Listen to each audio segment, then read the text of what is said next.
E então, ele pensou em algo muito importante que tinha esquecido de contar para Amy. Ele precisava dizer para ela que ela estava certa, que os sites de busca de emprego realmente funcionam e que ele foi contratado para trabalhar em um novo hospital. Charlie estava muito radiante com isso e apenas Deus sabia o que poderia significar toda essa loucura. E então Tim saiu do escritório.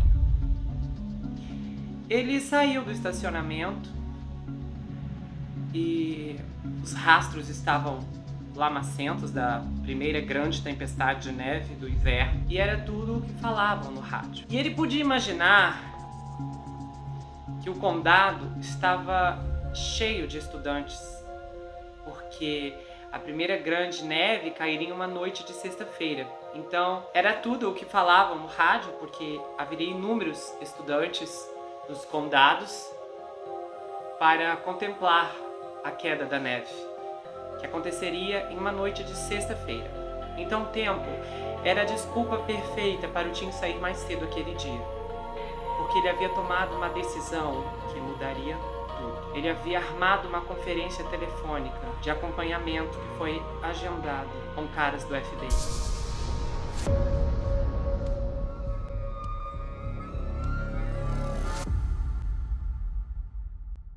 A ligação que o promotor Forrest ordenou que ele não fizesse, o Tim agora estava prestes a realizar. Ele imaginou que talvez fosse pegar uma xícara de café e encostar, fazer a ligação no carro com o aquecedor ligado. O Tim sabia que o Danny adoraria participar daquela conversa, mas ele sabia também que não poderia incluí-lo. O Danny era 10 anos mais novo e ainda estava avançando em sua carreira. Irritar os promotores não era uma maneira de progredir. Então, o Tim sabia que estava certo de que seu promotor estava errado em impedi-lo de solicitar reforço. Então, em vez de discutir, ele concluiu que teria que ignorar a ordem e cumprir e fazer o que estava sentindo de qualquer maneira, mesmo que fosse pelas costas do promotor Forrest. O risco parecia valer a pena e poderia ajudar a argumentar e provavelmente não lhe custaria o emprego. Era tentador conversar com os agentes do FBI e suavizar os pontos ásperos e os erros do caso, como a parte em que eles fizeram o Charlie Cullen chorar, a parte sobre ameaçar o cara na entrada de sua garagem, e embelezar tudo isso para Quantico seria contraproducente. Ele não podia esperar obter a ajuda certa sem dar a Quantico os fatos corretos. Mesmo assim, esta não era uma conversa de que o Tim estava muito ansioso para ter. O Tim entrou em contato com o FBI pela primeira vez por meio de um contato na filial de Newark. Ele, por sua vez, colocara Tim em contato com um agente do estado que se comunicava com o pessoal de Quantico. Pelo que Tim sabia, eles lidavam com esse tipo de coisa no café da manhã. Serial killers não eram uma bola vermelha para eles. Era a descrição de seu trabalho. E os analíticos de Quantico já tinham visto enfermeiros criminosos antes, mas eles nunca tinham visto nada parecido com o que Tim tinha em Charlie's Club. Tim, 99% dos serialistas do tipo homicida médico são mulheres. E com as mulheres, você tende a conseguir duas coisas.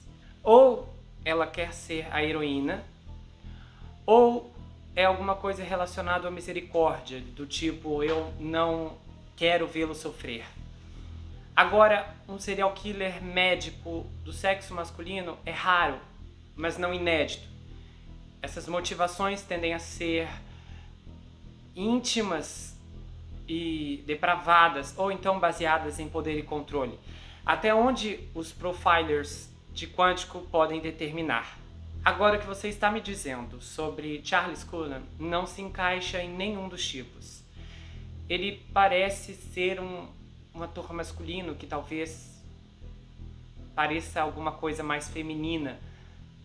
É algo como uma subespécie não estudada de serialista. Ainda em estado selvagem, eu acho. Os criadores de perfil de Quantico enviaram a Tim uma espécie de questionário sobre serial killer e foi projetado para ajudar a categorizar ainda mais o tipo de personalidade do Charlie.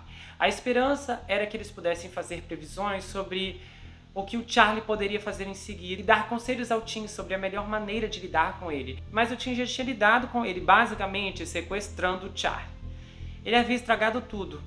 E agora o Tim estava na posição embaraçosa de ter que ficar sentado em seu carro, parado e ouvindo o que deveria ser feito. Geralmente damos nossa estratégia antes da entrevista do cara, então... Quero dizer, o tempo é um pouco curto, ele não esperava um mínimo de informações e você já correu na direção dele. No caso de conseguirmos outra chance contra ele, quando chegar a hora de acusá-lo, queremos antecipar a colocação das pinças sobre ele. Nós temos um novo desenvolvimento, um informante confidencial. E era bom ter algo positivo para relatar. E quem é ela mesma? É uma outra colega de trabalho dele. Ok. Outra enfermeira? Outra enfermeira. Eles desenvolveram uma amizade, provavelmente a única amizade que ele conseguiu quando estava trabalhando lá. Diz aqui que ele é solitário. Sim. Na verdade, isso foi apoiado ontem à noite pela namorada dele. Ela está grávida de 6 meses agora. De um filho dele? É, acredita-se que seja filho dele. Ok, deixe-me perguntar isso. Tim, que provas concretas você tem sobre esse cara? O que o seu promotor vai considerar útil? Você tem alguma? Bem, é circunstancial. É a evidência que estamos compilando.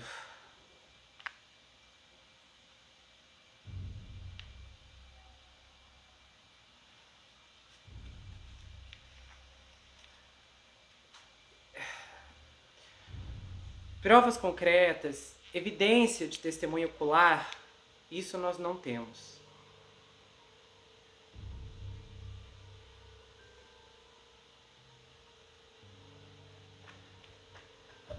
Muito mais do que estamos compilando são evidências circunstanciais, como registros e entradas de computador. Temos uma história anterior, padrões anteriores de comportamento semelhantes de outros locais de trabalho, coisas dessa natureza. Esses casos são bem parecidos e são complicados de trabalhar. Sim. Sim, é quase como os caixas de banco que desviam dinheiro e são demitidos porque o banco não quer que as pessoas saibam que os seus caixas estão roubando. Eles acabam trabalhando em todos os bancos do estado e essas pessoas simplesmente vão de hospital em hospital. Você sabe, na maioria das vezes eles não confessam devido à natureza do crime e à falta de provas concretas. Quero dizer, não se sinta mal pensando que você não tem provas concretas sobre o cara. É típico para esse tipo de caso. Espera, você está dizendo que a maioria não confessa? Esse tipo de cara é raro para começar. Para pessoas em homicídios. E a maioria desses caras não acaba confessando. Eles sabem que estão fazendo. Eles sabem o que estão fazendo e não há provas concretas. Então, não estou dizendo isso para desencorajá-lo. Eu só não quero que você pense... Quero que você saiba que você... Não quero que você pense que você não fez o seu trabalho. Esse é um caso difícil. Isso é reconfortante. Bem, é reconfortante de uma forma negativa. Ele tentou forçar algo como uma risada.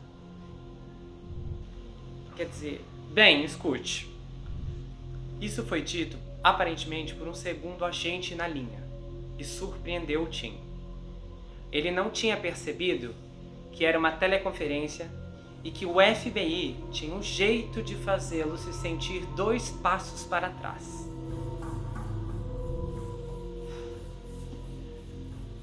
Seria prematuro nos contar sobre a noite passada? Não é essa a pergunta. Eu ia perguntar que tipo de evidência você tem primeiro. E depois... Tim, você percebeu que a discussão estava em dupla.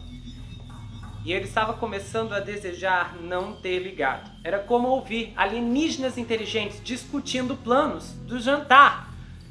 Ele respirou fundo e mergulhou de volta na evidência. E passou a descrever os cancelamentos de digoxina do Charlie e como eles o confrontaram com isso na noite anterior.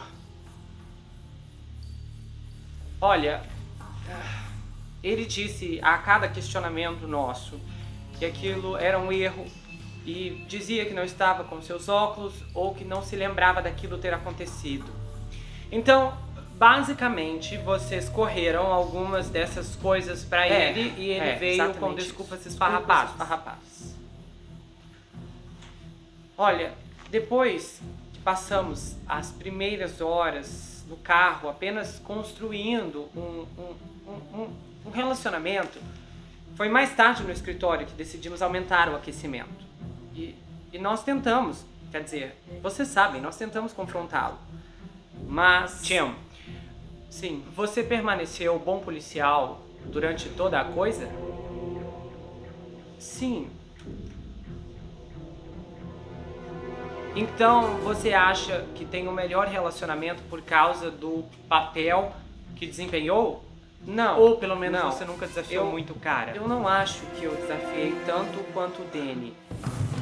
O Danny meio que entrou balanceando. Pois o nosso capitão, ele veio e ele usou alguns recursos de psicologia que ele sabia. E ele ficou tocando na perna do Charlie. Eu achei que isso tornava as coisas meio estranhas. Como vocês deixaram a porta aberta no final? Na hora que recebeu essa pergunta, o Tim pensou que havia deixado a janela aberta, basicamente dizendo ao Charlie que iria prendê-lo da próxima vez que o visse. Obviamente, essa não era a resposta certa, mas ele não tinha como fugir.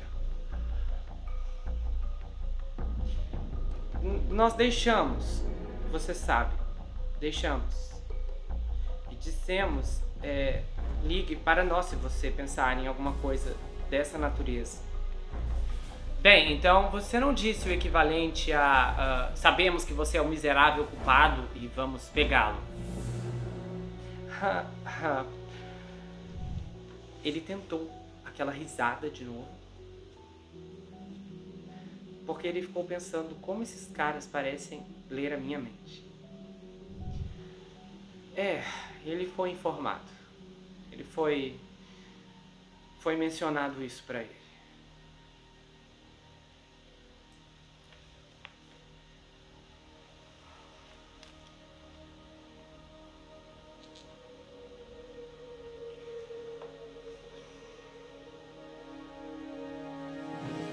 Ok.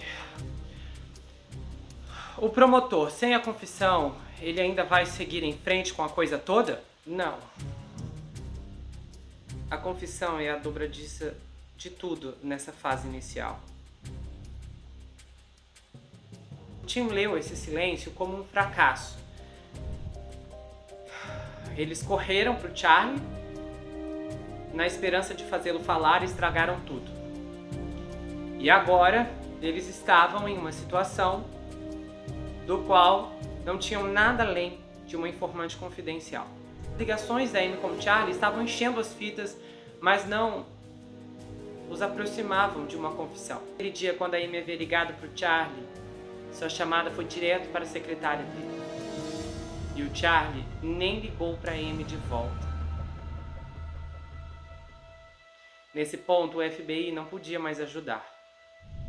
Definitivamente, Tim e Danny o perderam. Olha, nós temos nossos limites de pensamento aqui. É isso que estamos tentando fazer aqui. Eu sinto muito.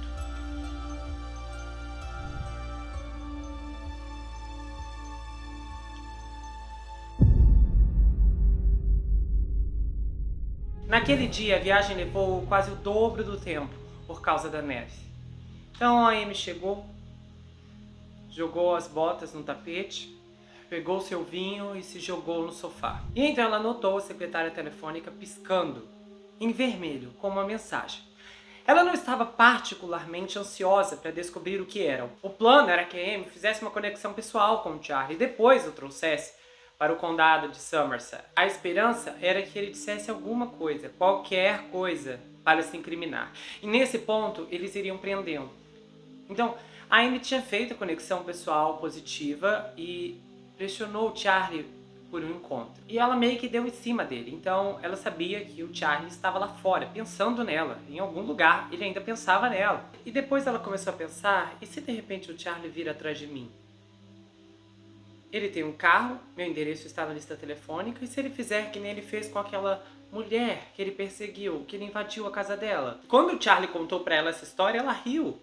Mas nesse ponto não parecia tão engraçado. Ainda mais com suas filhas dormindo no andar de cima. Pelo que ela sabia, o Charlie podia estar de pé na neve, logo atrás das janelas, observando. Não havia como ver o lado de fora sem apagar a luz. Então a Amy abriu a trava da porta da frente, trancou a tela traseira e puxou as cortinas. Ela não estava se sentindo segura. Ela tinha que saber onde ele estava.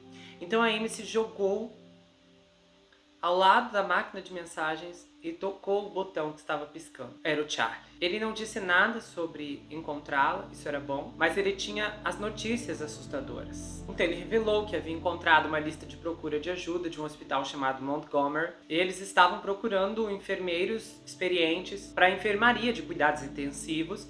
E ele foi até lá, se apresentou e como referência ele deu o Lake Valley, o hospital, depois o St. Luke's e depois o Somerset Medical Center. Ele chegou ao ponto de incluir o próprio telefone do Somerset e o nome da gerente, a Val. O Charlie assinalou a caixa que indicava que ele havia sido demitido do Somerset e escreveu que havia datas incorretas na solicitação como motivo para sua demissão. Ele apresentou isso lá para o pessoal do Montgomery. Ele tinha suas 2 licenças estaduais ok, a RN e depois a CLS, e todas em ótimas condições e mais, é claro, 16 anos de experiência com quase todos os tipos de unidade. Máquinas, medicamentos e muito mais. E é claro, eles estavam procurando alguém por $25 por hora e o Charlie estava pronto para começar imediatamente. Então, em 8 de dezembro, o Hospital Montgomery colocou o enfermeiro Charlie Scullen no cronograma de treinamento para o turno da noite de quinta-feira, a partir das 19 horas. O Tim estava dormindo quando seu telefone começou a tocar. E, pelo fato de ser um hábito policial, ele correu para atender. Normalmente é o mesmo tipo de coisa que médicos ou encanadores fazem. Era aquela coisa de boas notícias, às vezes aparecem até de manhã. Acontece que ninguém liga para médicos e encanadores com boas notícias de madrugada. E o Tim pensou que talvez não seria uma boa para ele aquela madrugada também. E a Amy disse: o Charlie conseguiu um emprego novo. Ele disse: o quê? Ele está no Hospital Montgomery. Depois disso, o Tim tentou dormir algumas horas, mas ele não conseguiu. Então, ele vestiu seu terno, pegou sua ferramenta e foi para o seu escritório. Lá era o lugar mais apropriado para estar naquele momento. Ele podia pensar, e era isso que ele precisava. Além de estar sozinho, é claro. Então, ele ficou sentado no escuro. O Tim ficou pensando no que eles tinham e em quais eram suas certezas. Charlie Cullen era um cara mau e eles o pegariam. E o Tim tinha que acreditar nisso. Mais cedo ou mais tarde, eles iriam pegar o Charlie. Porém, como ele aprendeu naquele caso da enfermeira, às vezes mais tarde era tarde demais. E no caso do Charlie Cullen, já era tarde demais há muito tempo. Então o Tim observou o sol nascer pelas janelas do escritório. Ele observou as crianças subirem em seus novos trenós pela colina do tribunal. E ele fechou a porta para fazer uma ligação particular. O Tim precisava fazer aquilo. O Tim discou o 411 em Norristown, Pensilvânia, e se conectou à central telefônica do Hospital Montgomery. Eles o passaram pela linha de administração até que ele desembarcou na mesa da vice-presidente Barbara Hannon. O Tim estava ligando como cidadão comum, mas mesmo assim se apresentou como sargento Tim Brown, da homicídios do condado de Somerset, sabendo do efeito que isso teria. Alô? Presta atenção. É muito importante o que eu vou dizer agora. Você precisa ser rápido. Se quiser que seus pacientes permaneçam vivos, você tem que retirar agora o novo enfermeiro que foi contratado para o turno da noite. Ele vai tirar a vida de pessoas inocentes. Alguém tem que fazer alguma coisa agora. Eu não posso dizer muito, mas eu posso afirmar que ele é um homem extremamente perigoso e terrivelmente capaz das mais obscuras ações. Ele é o oposto de tudo o que se espera de um bom enfermeiro. Isso chamou a atenção da mulher e ela prometeu tirar o Charlie imediatamente. O Tim não podia dizer a ela quem era o Charlie ou mesmo seu passado, e ele não podia dizer que ela havia contratado um serial killer, não com essas palavras. Isso não era legal, e provavelmente não era legal ele fazer uma ligação desse tipo em primeiro lugar. Mas o Tim estava em desespero. E ele imaginou que tudo bem o Charlie processá-lo mais tarde. Oi, tudo bem? Meu nome é Eve Peterson. Isso. Eu gostaria de saber sobre as instalações de vocês. Isso. Eu tenho algum interesse no Somerset. Isso. Não, então, eu tenho algumas perguntas, elas são um pouco diretas. Charlie Scullen era funcionário de vocês?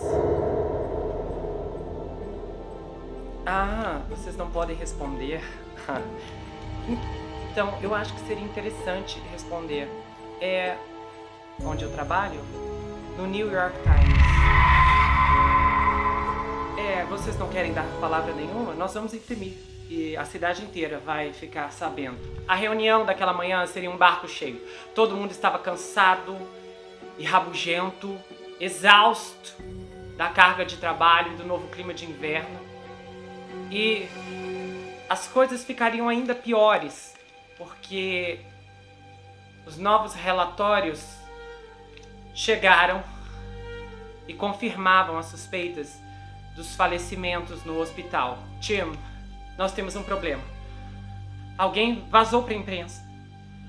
E agora o New York Times está ligando para o DOH, para o Somerset Medical Center, e a promotoria já recebeu algumas ligações também. Vai sair em todos os jornais, começando pelo Times. Aquilo era uma bomba desastrosa para toda a investigação. Expor o Charlie à luz de todos seria um desastre. Era tão impressionante que o Tim pensava que de repente a promotoria tinha assessores de imprensa na folha de pagamento, porque não era possível. A coleta de fatos, o quanto a mídia já havia descoberto e estava prestes a imprimir, era uma quantidade monstruosa de informações. O nome do Charlie não seria informado nos primeiros artigos, até porque ninguém estava confirmando que era ele. Mas uma vez que a mídia conseguisse confirmar de fato seu nome, as luzes se acenderiam e todo mundo iria congelar com o advogado e o resto iria se desenrolar no tribunal. O caso circunstancial em que eles estavam construindo ao longo de quase 2 meses e meio não estava nem perto de ser a prova de balas, mas foi feito. O FBI estava certo sobre uma coisa: esse tipo de caso é um horror para trabalhar. Infelizmente, quando você está construindo um caso com base em provas circunstanciais, você precisa envolver o suspeito diretamente, fazê-lo falar, até pedir que ele o ajude a entender o caso, esperando que ele se enforque em uma teia de mentiras. E então, mais tarde, no julgamento do júri, você exibe essas mentiras, derrubando cada uma delas e destruindo todas as dúvidas razoáveis. É assim que os casos circunstanciais são construídos, mentira por mentira. Não havia um advogado vivo que deixaria seu cliente falar em uma situação como aquela, muito menos confessar. O Charlie não falaria com detetives, mas talvez ele ainda falasse com um amigo. Então o Tim e o Danny conversaram e decidiram ligar para Amy em casa. E eles falaram: Amy, nós precisamos de mais uma coisa. Era um movimento o qual eles não queriam fazer. E eles estavam resistindo, mas nesse ponto não havia mais escolha. A Amy precisava fazer o Charlie falar, e o mais rápido possível. E eles disseram: agora, Amy, precisa ser cara a cara. O microfone era apenas um pacote, como nos filmes. A tecnologia ajudou a montá-lo. E aquele era um processo profissional que estava sendo prejudicado pela Amy, que não parava de fazer piadas. Enquanto os fios eram colocados nela, os detetives viram sua cicatriz de marca-passo. Isso mudou o clima. E eles disseram: Amy, se você quiser saltar de paraquedas, você pode fazer, a gente faz acontecer. Não queremos que você faleça de estresse ou qualquer outra coisa. E a Amy disse: não, eu estou bem. E mesmo que seu coração estivesse martelando dentro dela. Mas ela se tornou muito crível, com calma praticada. A próxima pergunta foi para o técnico. O marca-passo não vai prejudicar o microfone? Depois disso, a Amy pediu licença, foi ao banheiro, trancou a porta. Ela se tranquilizou, colocou a bolsa na pia e ficou se olhando no espelho, se estudando. Ela parecia a mesma. Não havia um indício de sua missão secreta. Então, ela lançou a si mesma um olhar feroz, do tipo que ela lançava para a filha, para fazê-la se comportar. Depois disso, ela arrumou o cabelo e se sentiu boba, aí desarrumou novamente. Então, ela acendeu a luz e voltou para o andar de homicídios. Dessa vez, totalmente conectada com a escuta. A Amy conseguiu marcar a data do almoço com o Charlie e durante o telefonema ela procurou manter a conversa curta. E o Charlie queria desligar o telefone de qualquer maneira. Ele disse que provavelmente estava grampeado. Isso parecia aumentar a tensão de seu encontro com o Charlie. Na verdade, o telefone do Charlie não estava grampeado. Era o telefone da Amy que estava grampeado. Depois a Amy ligou para o Tim com os detalhes do encontro. Seria em um restaurante italiano chamado Carrabba's. E o Tim ficou impressionado. A Amy estava escolhendo uma comida que ela realmente queria comer. Pensando não em apenas derrubar seu amigo serial killer, mas também em gastar um pouco com salsicha caseira. A Amy não era apenas a informante mais divertida que eles já tinham dirigido, mas ela poderia até mesmo ser a melhor. O Tim pensou que se um dia ela quisesse largar a enfermagem, ela seria uma ótima policial. Os detetives haviam esboçado o plano na sala do esquadrão mais cedo naquela tarde. E o objetivo era fazer com que a Amy levasse o Charlie para a fronteira do estado para que pudessem prendê-lo em Nova Jersey. E então, desta forma, eles evitariam o processo de extradição. Enquanto eles processavam essa questão, eles colocaram a Amy na escuta e então a Amy foi em seu carro e Tim e Danny no deles, em um específico para investigação. E eles foram pedindo a Deus para que a Amy conseguisse a confissão. Acontece que agora haveria uma reviravolta. Assim que o Tim e o Danny chegaram lá para explorar o local, eles se depararam com um grande problema. Ai, meu Deus! Ah, não! Ah, não! O restaurante estava fechado. Foi um acidente, ninguém pensou em verificar o restaurante e simplesmente não dava para trocar de última hora. Com o Charles paranoico, rapidamente ele acharia aquilo suspeito. O Tim e o Danny se estabeleceram em um Crown sem placa, estacionados em um ponto frio privilegiado. Eles viram a Amy sair do carro, depois o Charlie se encontrar com a Amy. Então os dois se cumprimentam e reclamam que o restaurante está fechado. Então, quando Danny está sintonizando novamente, ele vê a Amy voltando para o carro e o Charlie indo para o dele. Os detetives começam a segui-los. Dentro de seu carro, a Amy está enlouquecendo. Ela podia dirigir, tirar a chave, pisar no acelerador e usar o sinal, mas não conseguiu ouvir de volta os detetives, exceto um ruído horroroso nos seus ouvidos. E ela tentou dizer algumas frases em voz alta para si mesma e também para os detetives, dizendo a eles que estava a caminho de um novo local, um restaurante chamado The Office. Depois que 2 segundos se passaram, ela decidiu, ok. Ela sintonizou em uma rádio FM e deixou rolar um power de metal estrondoso. A Amy viu o pequeno carro do Charlie ainda balançando em seu retrovisor e ela fez sinal direto para que ele pudesse fazer entrar em um estacionamento. E ela sentiu um novo pico de pânico com o desafio de estacionar entre as linhas amarelas e desligou o motor para inalar meio segundo de silêncio. Então ela saiu do carro, ele saiu do carro dele e ela disse: "Oi, querido." Então o Charlie inesperadamente a abraçou. Até aquele ponto eles nunca tinham tido um contato tão próximo assim. O coração dela estava disparando e ela começou a tremer, pensando que ele poderia sentir os fios, mas ele não sentiu. A unidade de escuta da Amy foi emprestada da Narcóticos. Tanto Danny quanto Tim sabiam que era uma ferramenta não muito usada nas ruas do Summer Codes, mas, esperançosamente, era um equipamento bom o suficiente. Eles ouviram então a porta do carro bater, o cumprimentar dele e dela. Então, depois, mais conversas e portas duplas, e barulhos de restaurante, um ruibarbo de risadas, outras conversas, sons brilhantes de dentes e pratos. E então eles ouviram a Amy pedir uma mesa silenciosa. Boa menina. O Tim e o Danny deslizaram reflexivamente em seus bancos de couro, ouvindo com atenção. Como você está? Bom, tá tudo bem. É? Uhum. Então a Amy acena com a cabeça para os cortes sangrentos abaixo do nariz e do lábio. Você se barbeou? Aí o Charlie revira os olhos e diz: eu raspei recentemente. E ele toca o queixo, sentindo o sangue seco. É que eu me barbeei mais de uma vez. Depois eu me olhei no espelho e disse: oh meu Deus, eu estava com os meus óculos. Eles, então, empurram as portas duplas e vem decoração divertida, um tema de cerveja com canecas penduradas para os frequentadores regulares. E mais meses atrás. E então Amy dá outra olhada em Charlie. Não era apenas a barba dupla do Charlie, mas ele estava com um novo corte de cabelo.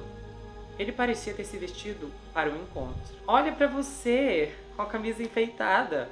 E ele disse: eu sei. Apesar do clima de dezembro, ele estava com uma roupa tropical datada. Uma camisa folgada, no mesmo branco gelado de suas calças e sapatos. E ele disse: eu sou todo branco. Se não fosse pela estampa repetida de folha de selva correndo ao longo de um lado da camisa, ele poderia estar de uniforme. E a Amy sorri furtivamente para o Charlie, tornando isso divertido enquanto eles seguem a garçonete até o fundo do bar. O Charlie e a Amy deslizam para os lados opostos de uma cabine de vinil. Então, eles estavam falando sobre mim no rádio. Espera, quando? Quando eu estava dirigindo para cá. O Charlie vinha acompanhando as notícias de perto, há vários dias. O repórter do New York Star, Rick Happ, tinha uma fonte anônima, confirmando que a promotoria do condado de Somerset estava investigando uma série de possíveis homicídios no hospital Somerset Medical Center. E o responsável era um enfermeiro local, não identificado, como principal suspeito. Como o vazamento da notícia explodiu a partir daí, cada vez mais o escopo das investigações aumentava. Eu estava ouvindo a estação de clássicos e era uma estação local, tipo 99, sabe? É uma estação de antiguidades local. E disseram o quê? Charlie Scott. Naquele dia, o nome do Charlie tinha vindo à luz. Também apareceu no The New York Star e depois eu vi no Morning Call. E eles entraram em contato com o empregador do enfermeiro, o que eles estavam chamando de empregador. Ah, o Montgomery. É. Como estão todos hoje? É o garçom Joel que pergunta, surpreendendo Amy e o Charlie. Talvez vocês queiram começar com algumas bebidas. Aí o Charlie olha para Amy inseguro e a Amy pede uma bebida alcoólica. Mas o Charlie está sóbrio há semanas. Ele prometeu à filha que ficaria assim. Um moleiro ou Michelob? Aí o garçom diz: temos Michelob Ultra. Bom. Aí ela diz: que bom, isso é um baixo teor de carboidratos. Aí o Charlie diz: é, que bom. Eu vou tomar o mesmo que você. Então Charlie espera que o garçom vá embora antes de continuar.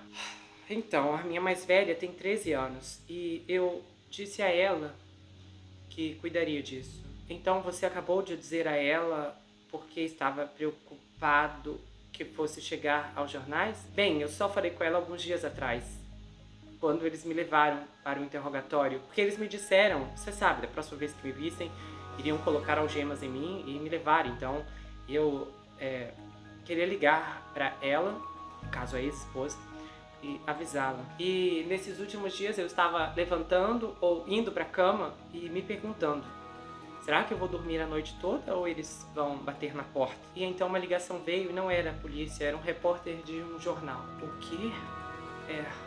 No New York Times. Vocês tiveram a chance de dar uma olhada no cardápio ou... E é o garçom novamente. Então Charlie abaixa a cabeça e estuda seu jogo americano até que o garoto desapareça e ele tenha a atenção da Amy novamente.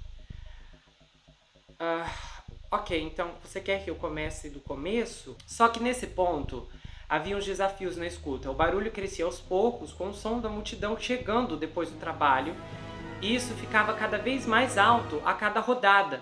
Além de haver algo elétrico interferindo na frequência do microfone. Podia ser o controle de tráfego aéreo, um pager ou o marca-passo da Amy, ninguém sabia.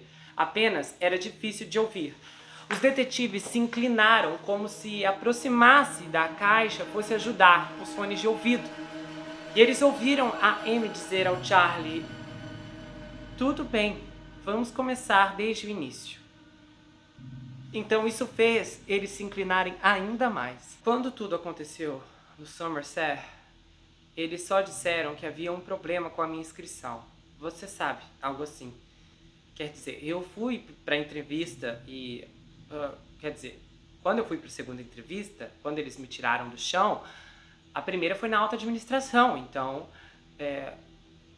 estava relacionado ao reverendo. E o que aconteceu, Charlie? Quer dizer, eu não sei o que aconteceu com ele, eu não sei. Ele parecia bem na época. Ele parecia, quer dizer...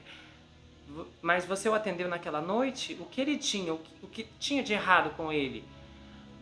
Eu acho que ele estava com insuficiência hepática e insuficiência renal, então tivemos que fazer diálise. Aí a Amy diz, eu acho que eu atendi uma vez.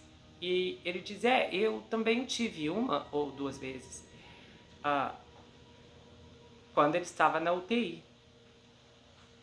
Então você estava com ele na UTI e depois se mudou? Bom, eles o moveram. Então, todos eles falaram sobre como ele faleceu. Os níveis de digoxina eram altos. E eu não tenho certeza se ouvi exatamente, mas eu me lembro de vê-lo. Tá, e quem estava com ele quando tudo isso aconteceu? Fui eu. Eu acho que eu peguei naquela noite. Então ele começa a explicar a Amy como eles lhe mostraram suas assinaturas. E ele disse que não se lembrava de cada vez que pegava remédios para um código que não era normal. E que às vezes ele errava e às vezes esquecia os óculos. E que de qualquer maneira ele disse, sabe, tipo, quem se lembra dessas coisas? Aí Amy pergunta, e a gerência foi chamada quando? Foi algum tempo depois. Algum tempo depois disso. Então, quando o gerenciamento de riscos questionou você, eles realmente lhe mostraram o gráfico? Eles me mostraram o gráfico. Eles me mostraram minha assinatura. E eu não me lembro de ter feito isso, mas eu assinei digoxina. E eles me mostraram os registros do Pixies na época. E eles tinham os registros e me mostraram os pedidos para digoxina que eu encomendei para outro paciente. Eu pedi digoxina para outro paciente e depois cancelei o pedido. Você fez isso? Sim, eu fiz. E ele dá a Amy o seu olhar tímido. Eu fiz isso. Charlie, você é um bobo. Eu sei. Só que o choque é revelador para os policiais nesse momento. Porque o Danny diz, ouviu isso? A Mary Mudd tinha os Pixies do reverendo Gale E os cancelamentos. Aí o Tim diz, aqueles mentirosos, agora eles já eram. Os rolinhos de primavera do Sudeste são colocados como pétalas de margarida ao redor do molho. Aí a Amy diz, espera, você realmente tem papéis com você? E ele diz, sim, bem, apenas um. E aí ele joga o papel na mesa como se fosse uma carta de pôquer e ele fosse um vencedor. E ele observa a reação da Amy. Ela pega o New York Times e o choque dela é genuíno. E ele diz sim. Só que a Amy, ela até balança a cabeça porque ela fica se perguntando qual é a reação adequada. E ela diz, meu Deus, esse maldito New York Times. E ele diz sim. Então Charlie acena em direção ao papel e diz, reacessão do metrô. E aí a Amy lê e o Charlie percebe o espanto cru em seu rosto. A forma como seus lábios formam palavras enquanto ele examina a história. Então ele vê o espanto desesperador da Amy. A forma como os lábios dela se formam enquanto ela examina a história. As mechas de cabelo loiro dela que caem conforme ela vai se inclinando. E ele diz, apenas diz, um enfermeiro. E ela fala, nossa. Um enfermeiro que foi demitido no final de outubro. Sim. Blá, blá, blá, blá. 5 outros hospitais. Charlie, isso é verdade? Sim, veja, quero dizer, eu trabalhei em torno de 5 outros hospitais. É verdade. Aí o Charlie pega a sua bebida e diz, eu tive um problema quando comecei com o primeiro hospital que eu trabalhei lá no St. Barnabas. E havia um paciente lá que caiu com baixo nível de açúcar no sangue e houve alguma dúvida. Aí ele toma o gole. Mas nada disso aconteceu. Houve outros problemas em São Barnabé. Alguém estava colocando insulina nas bolsas intravenosas na despensa e... Quê? Sim... Mas, conhecendo sua UTI, quero dizer, como eles... aí o Charlie explica o processo e como, após os acidentes e a confusão, alguém finalmente verificou as bolsas intravenosas e... Todas as bolsas intravenosas ou... não. E ele diz esse não, como se fosse a coisa mais louca que ele tivesse ouvido. Aí ele pega calmamente o rolinho primavera e o segura. E aí ela diz, então, por que eles identificaram você? Por que eles chegaram em você? E ele diz, eles tentaram. Sim, mas esses pacientes eram mais velhos? Não. Já mastigando. Um deles era mais jovem, mas os outros me questionaram. Mas o que você pensou? O que passou pela sua cabeça quando eles estavam questionando você? Pra mim foi como um grande negócio em São Barnabé. Um mistério. Havia todo tipo de enfermeiro que podia fazer isso. Mas o que você achou quando você estava passando por isso? O que você achava que poderia ter sido? Eu não tinha certeza, eu não sabia. Tinha uma paciente que era portadora de HIV e ela tinha AIDS terminal. E a mãe não estava envolvida, mas o pai queria a paciente e ele pensou que talvez eu tivesse feito isso, mas eu realmente não sabia disso. E você sabe, eu nunca fui acusado, mas eu saí de lá.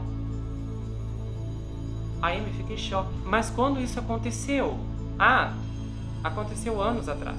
Mas qual é a sua opinião, Charlie? Porque isso parece ruim. Eu sei. Quero dizer, Charlie, parece ruim. Eu era um alvo. Eu fui observado, sabe, no condado de Warren, o Warren Hospital, e eles fizeram entrevistas. Eles disseram, queremos falar com você, porque seria uma longa investigação e eles disseram, não temos o suficiente para acusá-lo. Charlie, mas você é capaz de fazer isso? Aí o Charlie abaixa a cabeça.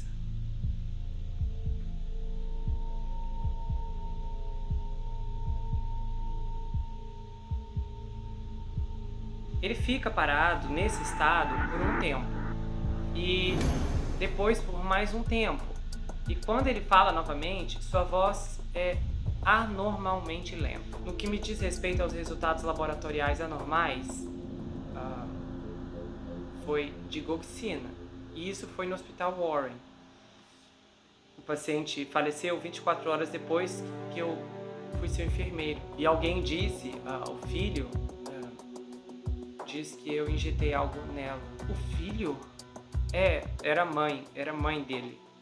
E ela disse isso, quer dizer, eu não me lembro, mas ela disse isso. E de jeito nenhum.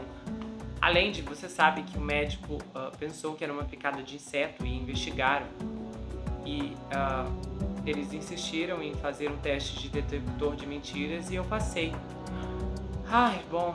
Aí o Charlie se ilumina e dizia, então, eu os processei por discriminação. A gente se restabeleceu fora do tribunal e eu recebi tipo uns $20 mil. Ai, ótimo! Sim, sim. E foi aí que eu fui internado como paciente naquele hospital depois que eu tentei tirar minha vida. A história do jornal mencionava a permanência na ala psiquiátrica. E era uma história que o Charlie amava contar porque causava outra reviravolta. E aí ele diz, eu estava passando pelo meu divórcio na época, eu estava no Warren, e então eu comecei conversando com alguém e bip, bip, bip. Aí me remexe na bolsa procurando o despertador do celular. E isso é um sinal para os detetives. O Charlie espera até que ela volte à posição de escuta para que possa continuar a história. E ele diz, bom, então, eu comecei vendo alguém romanticamente lá e eu estava tecnicamente me divorciando e se ela pensava ou não... você estava tendo um caso! Sim, mas é que eu estava passando por um divórcio, mas você estava tendo um caso. Bem, foi antes do divórcio, tecnicamente. Aí a Amy brinca, tecnicamente. E o Charlie diz tecnicamente. Assim como agora, ele ainda estava tecnicamente morando com a Kat, mas entre os policiais invadindo sua casa e as mensagens de paquera da Amy na caixa de voz, a Kat já estava convencida de que ele e a Amy iam decolar para o México, desesperados. E não era a pior ideia, porque o Charlie estava vestido para os trópicos. E aí ele conta novamente para Amy a história da perseguição daquela Michelle. E ele faz com que tudo pareça um romance pastelão. Eu gostava dela, mas aí houve um mal-entendido, o que levou a toda essa coisa ridícula, onde... eu meio que invadi o apartamento dela e... Posso trazer alguma coisa pra vocês? Eu vou dizer... o quê? Qual é o seu nome? Jeff? Joel. Joel, certo. Vamos chamá-lo quando precisarmos de você, ok? E aí ele vai. Entre ele e a livre associação do Charlie, ela não está chegando a lugar nenhum. Sua bravura está se esgotando mais rápido do que a bebida pode substituí-la.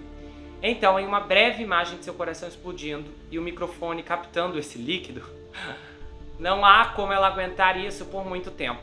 Então a Amy vai ao banheiro para refletir um pouco e depois volta. A Amy desliza em seu assento e observa os olhos do Charlie se erguerem e registrá-la, e de repente ele está presente.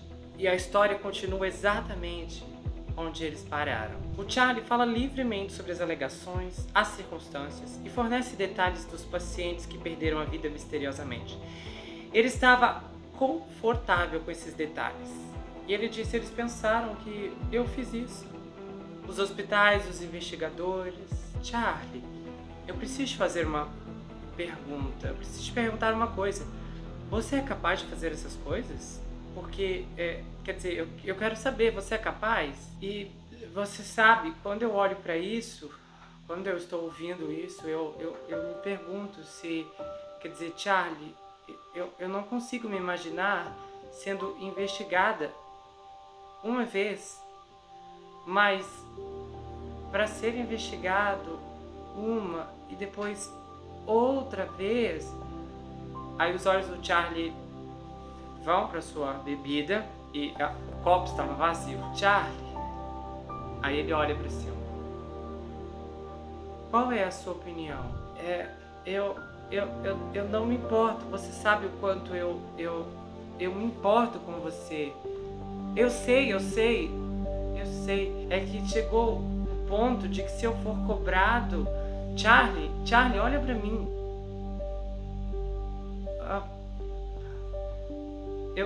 Eu quero que acabe. Charlie, você quer ser pego? Você quer que isso realmente acabe?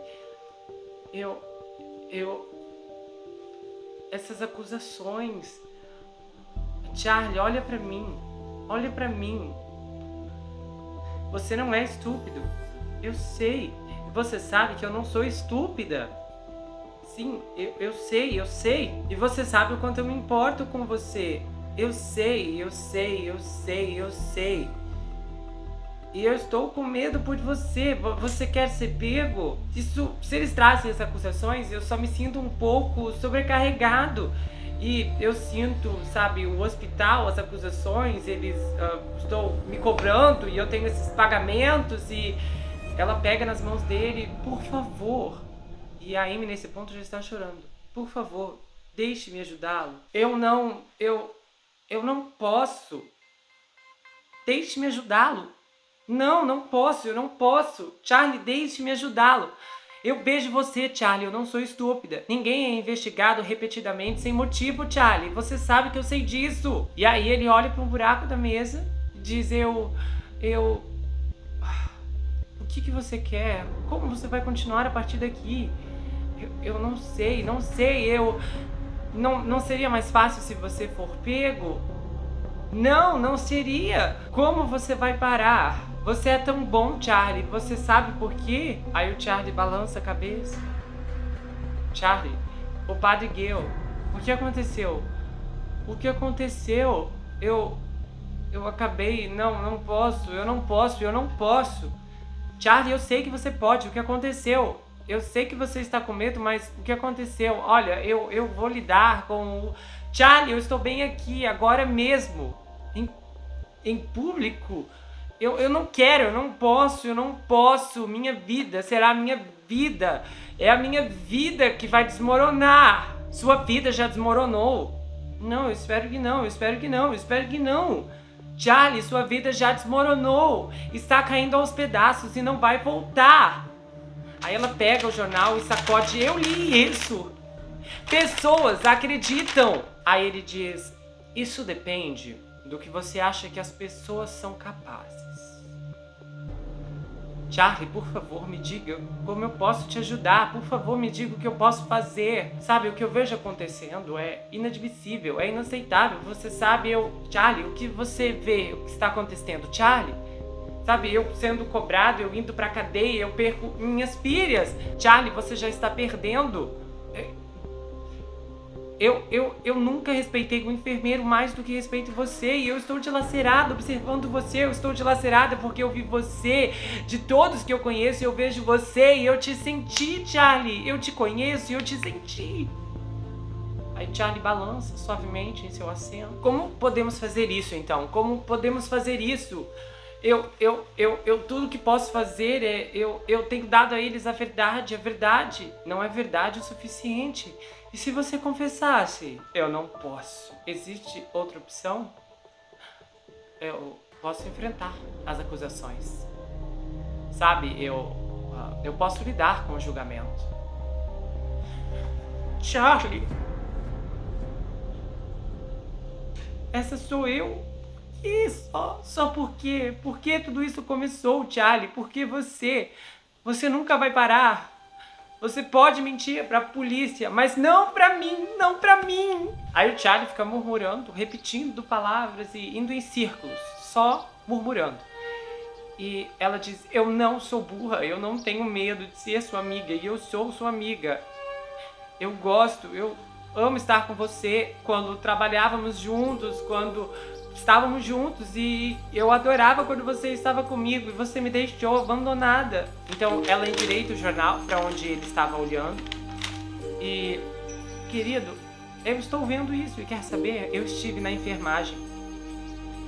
todos esses anos e ninguém nunca me acusou de homicídio.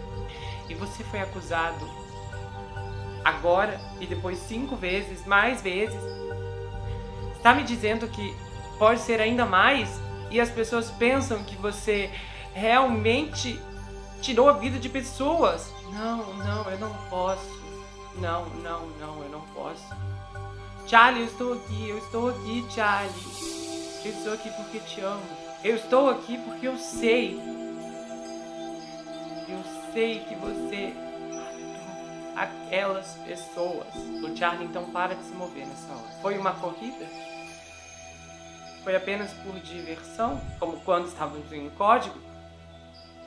Aí os olhos do Charlie se movem para as bordas da mesa. Eu não sei porquê, Charlie, eu não sei qual foi a sua motivação, mas eu sei que você é mais esperto do que isso.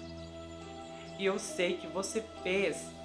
Eu não posso. Mas eu sei que você fez isso. Vamos pra delegacia, podemos contar juntos. Eu não posso. Charlie, eu sei que você fez isso, Charlie. E aí ele olha pra cima e ela sente uma onda repentina de algo estático, frio. E ele diz: Amy, se eu tiver que cair, eu vou cair.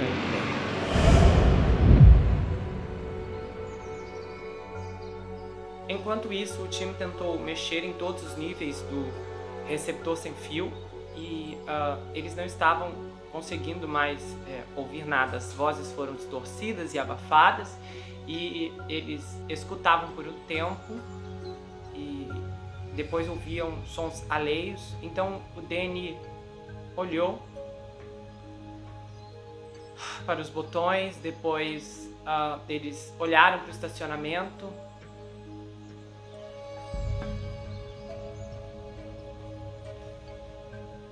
O Charlie tá saindo pela porta lateral, sozinho.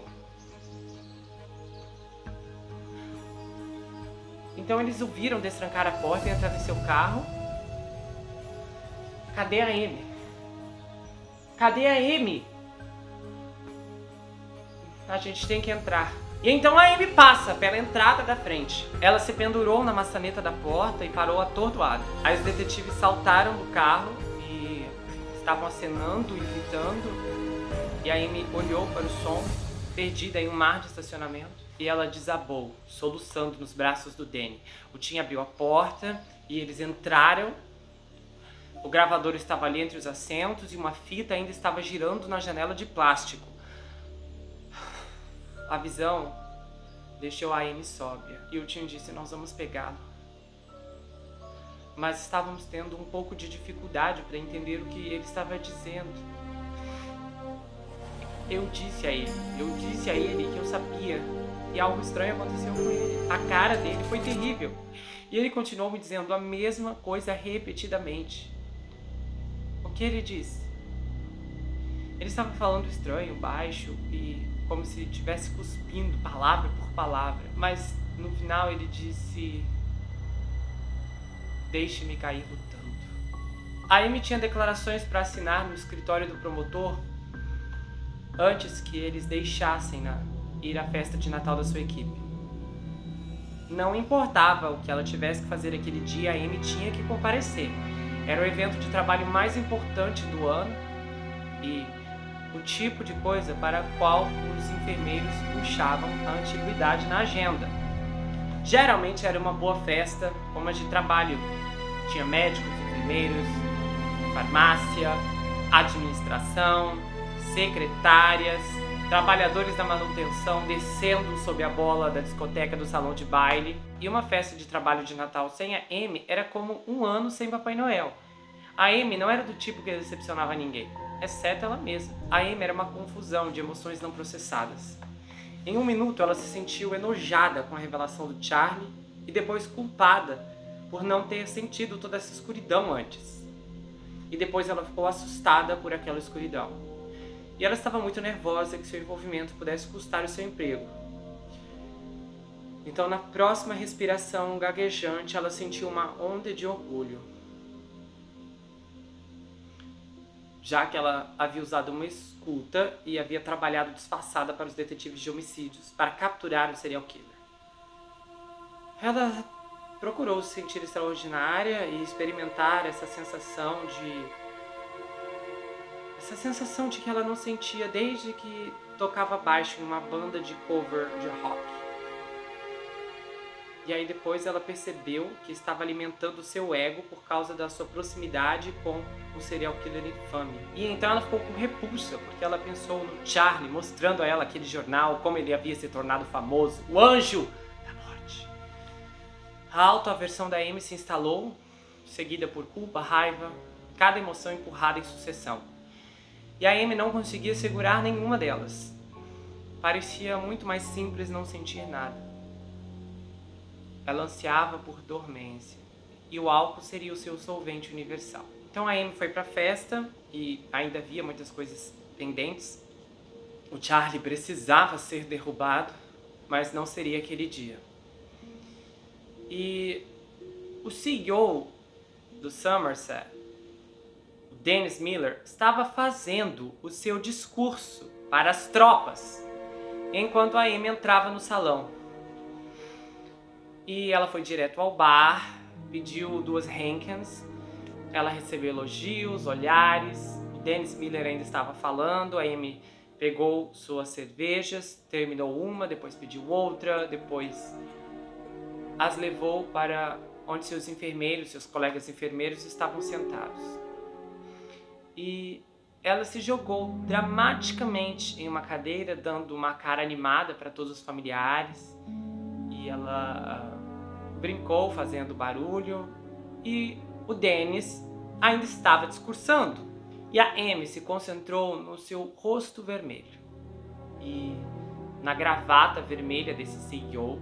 E de repente ele começou a falar sobre o Charlie. Ele nunca disse o nome do Charlie, mas estava claro e evidente que era sobre ele. E ele começou a parabenizar o hospital e dizer: nós nos levantamos e relatamos irregularidades. A Amy ficou em choque. Ele estava levando todo o crédito em cima de um monte de mentiras. Eu relatei isso, eu relatei aquilo, eu fiz isso, eu fiz aquilo e denunciamos.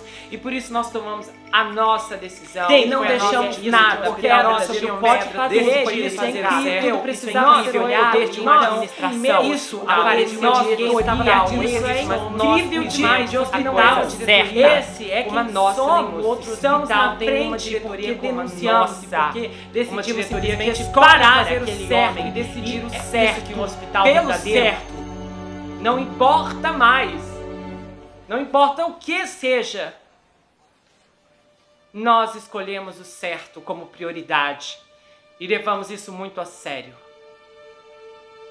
A segurança dos pacientes em primeiro lugar no nosso hospital. Não é uma decisão fácil, mas nós decidimos tomar essa decisão porque somos responsáveis. E aí me olhava e pensava, gente, meu Deus, o quê? E ela só pensava, não, vocês não fizeram nada. Fui eu quem fiz. Eu que estou relatando coisas, eu que estou arriscando meu emprego. O quê?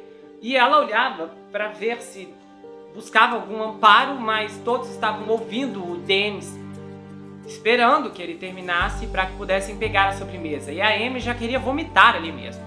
Ela chamou o garçom, pediu 2 taças de vinho branco e o Dennis não parava. Ele não parou, ele continuou dizendo. Os outros hospitais deram as costas, viraram a cabeça, abaixaram os olhos, fizeram vista grossa, mas nós enfrentamos isso de frente, como uma equipe. E aí me disse besteira. E ela falou um pouco alto demais. E o Dennis nem se deu conta. E ele então disse: nós estamos muito orgulhosos. E eu estou orgulhoso. Estou orgulhoso do Somerset por manter os pacientes seguros. E então aí ele explodiu. Mentira! Mentira! Isso não é verdade!